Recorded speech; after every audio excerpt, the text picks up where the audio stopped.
I don't know how we're going to stuff it all in today in the 2 hours of the program, but just to give you kind of a heads up of what I would like to talk about, some of these things a little later in the show.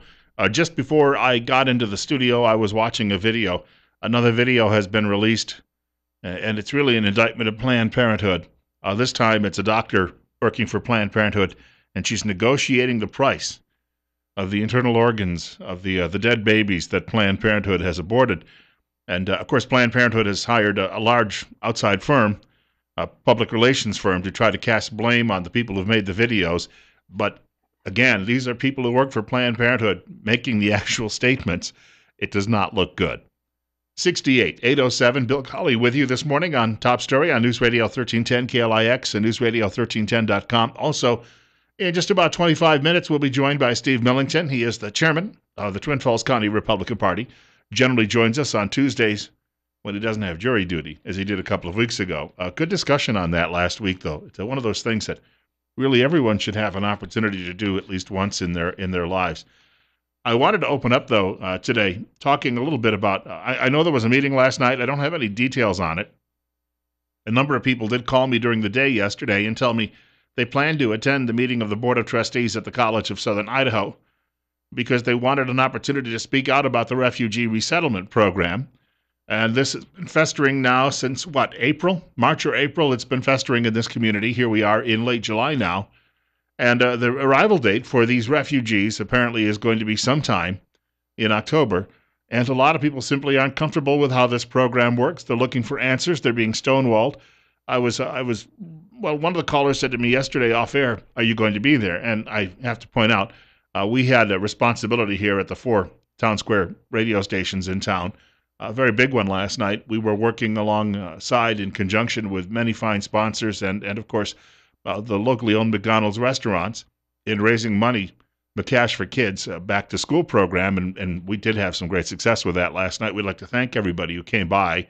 McDonald's donated 25% of its receipts from the cash registers between 5 and 8 p.m., and then actually put out cash boxes until midnight to collect additional money for the program. So I was unable to go to the meeting that took place at the College of Southern Idaho. And people out there sometimes say, well, how come you're not there? Because sometimes we do have other responsibilities. I don't live and breathe the job 24/7, and sometimes I do have to follow the leader here at the office when it comes to doing something important for the community as well. So I wasn't there. I did not hear the testimony. I do have some inkling. Some people did send me. They sent me links to their discussions, what they were going to be talking about, their talking points, or indeed their actual remarks. And I can only tell you that I imagine it was perhaps a little bit heated at that meeting last night because from what I was reading, some people did their research and they did some very intense research on this. And I hope they were able to bring that to bear because at least, if nothing else, publicly, I don't think we're going to win this battle. If we were, we would have known that a couple of months ago. And increasingly in this country, we see that people, especially in power and elected leaders, they simply don't really care what you have to say. They figure that they'll come around on election day a couple of years from now, you will have forgotten, and then they'll promise you something else, a chicken in every pot or whatever it is. And you'll say, well, all right, I'll let bygones be bygones, and I'll vote for you. And a lot of them simply have more reliance in this day and age, with media advertising being what it is. It's more important for them to attract large donors than it is to actually get the voters on the same side. Because the thinking is, if we can't get the voters on our side, we can use negative advertising to depress the vote. And therefore, the people who are angry with us, they will not show up on election day, and we can still get our re-election done. And it's unfortunate that this republic has gotten to that point. Now, bringing this situation up, I do understand that there were people last night who were using some recent events in this country in their testimony as to why they are concerned about this program that's taking place, refugee resettlement program. I've got to tell you, it's no different in South Carolina. In Spartanburg, where it's actually going to happen as well, Representative Trey Gowdy, who is one of the most intense people who's served in the U.S. House of Representatives, at least in this century, maybe of all time, he is actually fighting it. We're not getting that type of support in Idaho, not from anyone in the congressional delegation, certainly. But Mr. Gowdy is actually bringing in some of the people involved with the program and asking them exactly, and publicly doing it too, chastising them publicly. Why aren't you letting people in on how this works and who's getting the money, et cetera, et cetera, et cetera? But some people did speak about the event, the shameful and the terrible event that happened last week in Chattanooga, Tennessee. I did see some of the comments people were going to bring to bear at the meeting. This morning, I was reading something on the website, in fact, of the Washington Post. Pravda-on-the-Potomac has a follow-up on that shooting in Tennessee, and I just wanted to tell you, you could start to see what the media now is up to, how they are going to try to change this story. And there's a couple of examples I'd like to cite for you from this. And the headline is, Marine in Chattanooga shooting may have been armed, officials say. Paragraph 2. Investigators are trying to determine based on forensics whether the pistol, a 9mm Glock, was used in an exchange with the shooter, Mohammed Youssef, and I believe the last name is Abdulaziz, is that how he pronounced it? And possibly wounded the shooter. The standard issue pistol for military personnel authorized to carry a sidearm is a variant of the 9mm Beretta 92. According to the Marine Unit's commanding officer, Major Mike Abrams, Marines are not authorized to carry personally owned firearms while at the support center. So you've got 5 dead, 4 dead Marines, 1 dead sailor.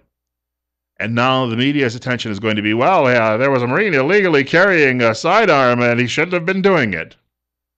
Although he may have wounded the attacker, which would say, hey, it perhaps cut down on the number of dead because of that. And then the attacker, as we're told, was eventually shot dead by police, but perhaps could have been a shot from a Marine that took the guy down and took him out for good. And it will revive some debate on arming these people at military installations, and I think that's probably a really good idea. But the Washington Post is trying to portray this now as somehow a Marine violating his duty by bringing that sidearm along with him to work. So you see the subtle shift in all of this. Blame the victim. And then I got to page 2, paragraph 3. A family representative said Monday that the FBI also recovered personal writings from the house of the shooter that were depressive and contained extremist views, including references to martyrdom. The notes did not appear to be written recently. The key that I focused in on here was the word depressive. What they are trying to do now is shift the blame to the dead Marines and sailor, and they are trying to tell you that the poor young man was really just a nice member of the religion of peace, but then he became mentally ill. So this is not a shooting, a terroristic shooting. No, not what. You folks, you kooks over there on the right, you can't go around saying that. The guy was mentally ill. Gee willikers, if you'd had a mentally ill Jew or a Christian or a Hindu well, you can understand how this can happen now, can't you? Of course, the shooter in South Carolina, the church shooter, he's not mentally ill. You understand how this works. He's just bad, and likely, according to the media, a Republican, although there's no evidence that kid ever voted. So what they're doing is there's this subtle effort to try to excuse the shooter, his behavior, not to call it terrorism, to claim he was insane and not responsible for his actions, and the bad old Marines, they violated their duty by bringing sidearms. They violated regulations by bringing sidearms to the recruiting center. You understand how this is working. 69. Bill Colley with you on Top Story. It's 8:15. Our telephone number, if you'd like to reach the program, 736-0300, 736-0300, and you're on the air. Well, good morning, Bill. This whole thing makes blood want to shoot out of my eyes. I read a report this morning. Also said this terrorist shooter, his father abused him horribly. And I'm starting to think to myself, and when I read the depressed part in the previous story, that's exactly what they're trying to do, is excuse this away. There are lots and lots of people in our society that are depressed and or have been abused by their family that don't go out and kill people. If it were the case of him just being depressed and he wanted to kill somebody, he wouldn't have targeted servicemen. And can I add to that? When you mentioned that his father was abusive, would we be called bigots if we asked, perhaps, is there more, do we have more examples of abuse in that Islamic culture? Perhaps beating their children is considered to be normal. That's right. It's just crazy. It's insanity. liberalism is a mental disorder. I'm convinced of it. Me too. Thank you much for the telephone call, sir. It's 8:16. Bill Colley with you on Top Story on News Radio 1310 KLIX and newsradio1310.com. Kathy Wells, she lost her son. He was a Lance Corporal, Skip Wells, in the shooting. She made an appearance last night on Fox with Sean Hannity. I am angry, but I'm mourning the loss of my son. I am angry, but sure. I'm mourning. Have you heard from the president? No. Does that surprise you? No. The same White House that I didn't even see the flags at half-mast, did you?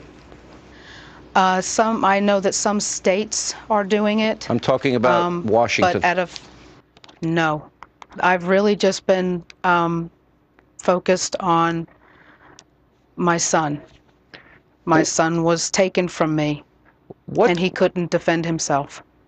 You know, all these brave men that are willing to sacrifice for us every day and put their lives on the line, what do you want the American people to know about your son? And is there anything you'd like to say to the president that didn't pick up a phone and call you, his commander-in-chief? My son loved what he did. He wanted, from the time I can remember, he wanted nothing more than to be a Marine. He loved what he did. He died for his country, doing what he loved, for the love of his country and for his family. There you go. There you have it. And the president hasn't said a word to any of these people, and no White House representatives are going to the funerals. If he had been a black criminal stealing cigars and roughing up a shop owner and then trying to kill a police officer, why, by golly, we'd have to go out there in force and send half the White House staff. We have a caller with us. It's 8:18. Bill Colley with you, and you're on the air on News Radio 1310 KLIX. Good morning, Bill. Well, ABC, Good Morning America, they let the cat out of the bag. They indicated that this shooter had ties to Al-Qaeda this morning, and I was just absolutely woke me up in a hurry because I thought, wow. So that was on ABC, Good Morning America, and but back to the refugee thing, you know, they only allowed 30 minutes of testimony yesterday. That was unbelievable. There were 50 people, and I know there were over 20 had signed up to testify, and they allowed 30 minutes, and that's it. And did they cherry pick the testimony? Pardon? Did they try and cherry pick the testimony? Well, no. It was a matter of how you signed in. Fortunately, some of us that got there early were able to testify, but the idea was that there were a lot of people very upset that they cut the agenda off. They gave start at 4, and 4:30 they went into the other business, and everybody then just left. So there were a lot of mad people that were lined up and prepared to testify. I guess they all have to be home early, right, and in bed by 7 o'clock. I don't know, but they should have this meeting in the evening to begin with. But I got to let you run on that note. I've got a hard break coming up. More on this subject, though, coming up in just a couple of minutes on News Radio 1310 KLIX. You know, you strike a vein sometimes when you realize you leave people on the telephone going into the break and they didn't get a chance to chime in. So just quickly, I'll let you know if you still have a comment, thought on our subject from the opening of the show. Feel free to give us a shout at 736-0300, 736-0300. It was hot last night when I was driving home. After we finished our business at McDonald's last night, I was driving home about 8:30. And when I left the parking lot at McDonald's and I drove down Pole Line Road for a ways, and then the temperature gauge said it was 84. By the time I got home, it said it was 87. So it was still quite sticky. Well, I won't say sticky, hot last night. And if you're having issues with heat in your home or your business, we would recommend you give Tint Lady of Idaho a call. They are pros at this. They've been doing it over 20 years, locally owned. What they do is they come out, they do a free estimate, and then they can put tint in your windows. That can reduce the heat coming through, that convection, by 72%. And in the summertime, that's a great way to save on that air conditioning bill. You can give them a call, make an appointment, 736-8469, or go online, tintladyidaho.com. They're located at 1887 Highland Avenue East in Twin Falls, open Monday through Friday, 9 to 5. And, of course, you can go there Saturday by appointment. And like a lot of people, they're closed on Sunday. Kind of like the Chick-fil-A of the tint business, if you will. Bill Colley with you on Top Story at 70, 825. I believe we have a caller with us. And caller, no, we have this thing called the rollover line, and sometimes if I don't pick it up quickly enough, you're on the air on News Radio 1310 KLIX. What's on your mind? Yeah, I just was wondering if you happened to see this morning's KMVT.com.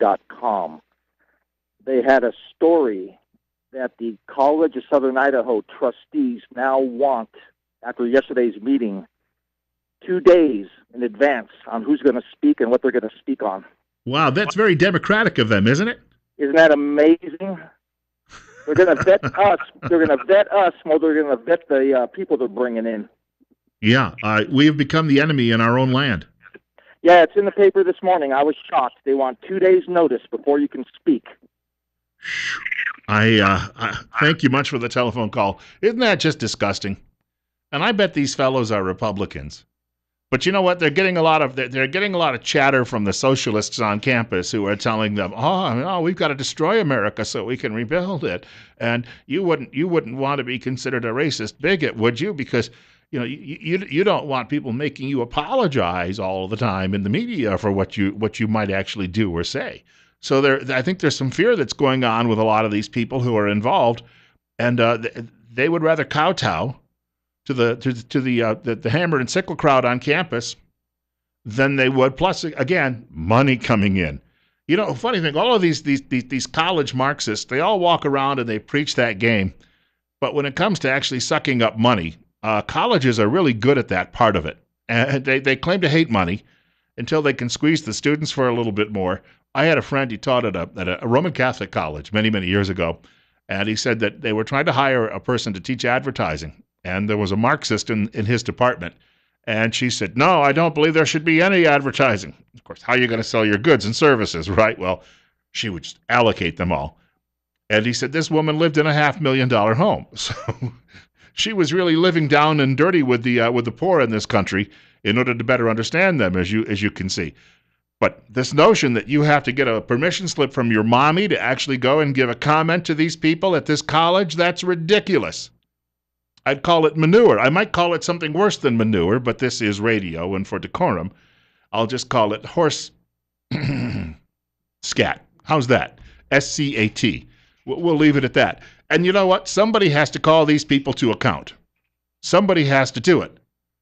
And this notion that they're going to screen out who they don't like before a meeting and then capping the time to half an hour. You know what? I don't like to say this about people I haven't personally met yet, but you guys are a bunch of cowards. Simply put, you are yellow. There is a streak going down your backs. And apparently you fear the people in this community who have a voice or want a voice and would like to express that. And I'll lay it right out on the line. There's no other simple explanation for this. If you want to actually have some community involvement, you take our tax money, by golly, and then you take that tax money that we pay into this program against our wishes. You've got no problem with that. And yet here you go. You're an elitist group of, well, I don't want to question your parentage either, because mom and dad, if you're of a certain age, were likely married. In this day and age, we don't know, but we'll leave it at that. And again, the selfishness of these people, they're getting what they want. They don't give a hoot about their neighbors and anybody else in this community. People will have to remember that come election time. And instead of just going in, well, I'm going to vote for the lesser of two evils, you know what that does? That only leaves you with evil. You've got to stop doing that. Maybe we find some people in the opposition and we actually get an organization put together and we run them for that office or those offices. That might be the best thing to do. You know what? They won't like it over at the campus. No. Lenin and Marx over there, they'll be angry as all get out if that happens. But you know what? We need to ride herd on them, and we need to ride herd on this refugee center as well. And we need to get some of our members of our congressional delegation to get off their bums as well and to start taking some action. If Gowdy can do it in South Carolina, then they can do it here. 8:30. Bill Colley with you on Top Story. It's 71. Coming up, Steve Millington. He's the chairman of the Twin Falls County Republican Party. He's got a few topics he'd like to address today. His good buddy from Ohio is announcing for president today, and so he'll have some thoughts on that. Well, I don't know that they're actually friendly. It all comes down to that constitutional convention disagreement. More of that coming up in just a moment.